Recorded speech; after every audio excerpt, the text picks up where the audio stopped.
The Eta Carinae star system does not lack for superlatives. First, it contains one of the biggest and brightest stars in our galaxy, weighing at least 90 times the mass of the Sun.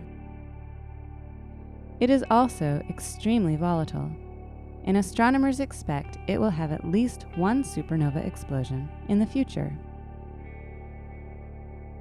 As one of the first objects observed by NASA's Chandra X-ray Observatory after its launch some 15 years ago, this double star system continues to reveal new clues about its nature through the X-rays it generates.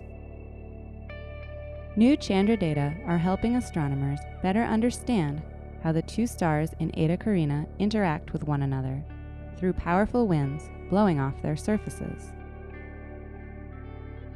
As the two stars travel around each other in their elliptical orbits, the amount of X-rays detected changes.